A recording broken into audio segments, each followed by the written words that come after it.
jurnal harian kita, dan self-love ala mahasiswa.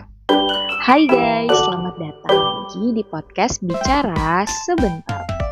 Hari ini kita akan masuk ke topik yang jujur aja paling menyentuh deh buat kita semua, yaitu kesehatan mental.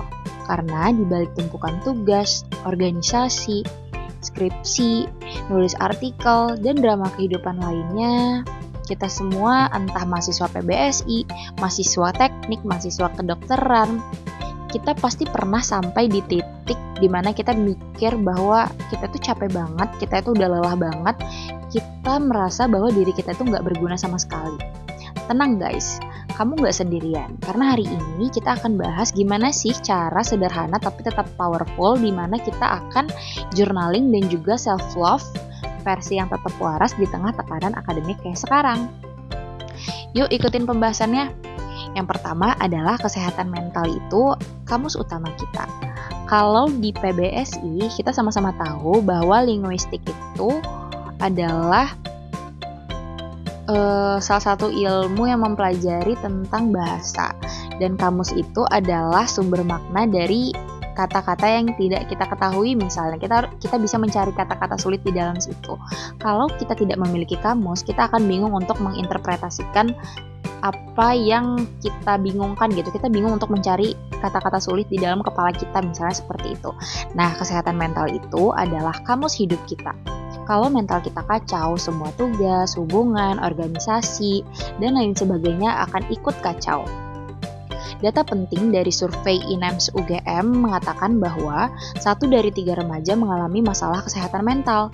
Usia paling rentannya dari 18 sampai 29 tahun. Keluhan kecemasan meningkat sejak tahun 2020.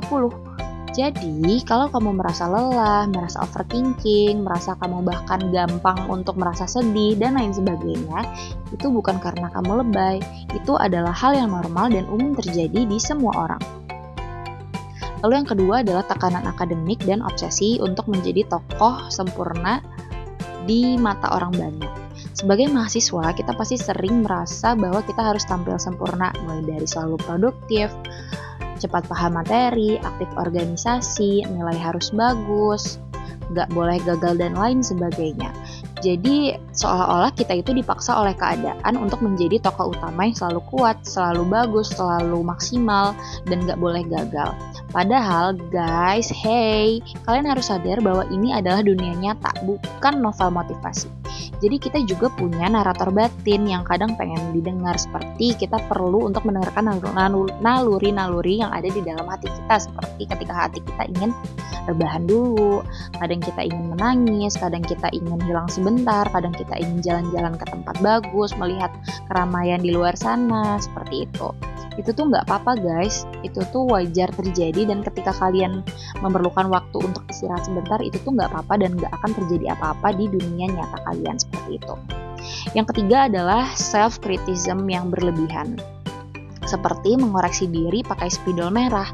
Mahasiswa PBS itu pasti paling sering kena penyakit ini. Yang pertama, aku bodoh banget ya, kenapa sih aku lambat? Yang lain bisa tuh, kenapa aku gak bisa?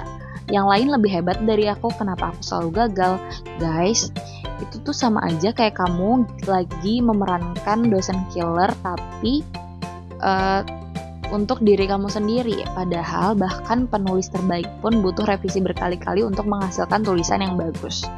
Dari diri kita juga pasti menginginkan hal tersebut, tapi kita percaya deh kalau kita itu lagi dalam proses berkembang.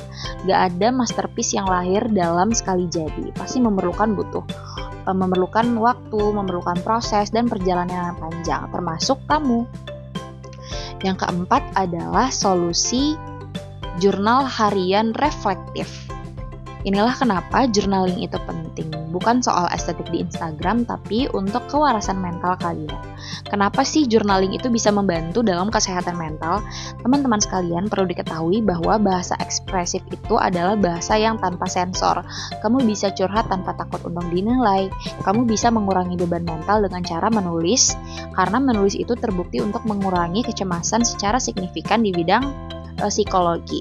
Lalu kamu bisa juga mengenali pola pikir kamu tanpa bisa lihat kapan mood kamu turun dan juga tahu tentang apa pemicu dari hal-hal tersebut. Lalu kamu bisa validasi diri kamu sendiri. Kadang cuma nulis, hari ini berat banget, tapi aku masih bertahan. Itu adalah salah satu tahap untuk penyembuhan dari mental kamu guys, secara nggak sadar. Data menunjukkan bahwa menulis jurnal 10-15 menit menurunkan stres hingga 27%. Meningkatkan fokus akademik dan juga produktivitas. Jadi ya journaling itu bukan cuma diary,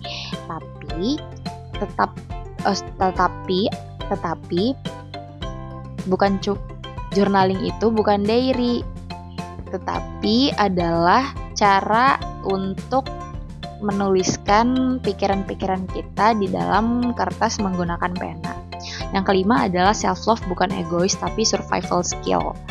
Self-love itu seringkali dipahami sebagai memanjakan diri sendiri, padahal enggak sama sekali guys. Perlu diketahui bahwa self-love itu adalah izin untuk tetap hidup sehat, dimana izin agar kita memberikan tubuh dan juga pikiran kita tuh waktu sejenak untuk beristirahat. Jadi self-love versi mahasiswa yang beneran berguna itu adalah yang pertama tipsnya, kasih waktu istirahat untuk otak kamu. Yang kedua, stop bandingkan dirimu dengan orang lain dengan highlight cuman 10 detik. Izinkan dirimu salah, karena salah itu tuh bener-bener gak apa-apa. Dari salah itu kita belajar untuk tidak mengulangi kesalahan yang sama. Lalu yang selanjutnya adalah rayakan setiap progres kecil. Ketika kamu berhasil menyelesaikan sesuatu, kamu perlu untuk memberikan reward atau hadiah untuk diri kamu sendiri. Lakukan hal-hal yang membuat diri kamu senang. Bikin batasan sama hal atau orang yang bikin tenaga kamu habis. Self-love itu adalah cara untuk mengulang baterai mental kamu.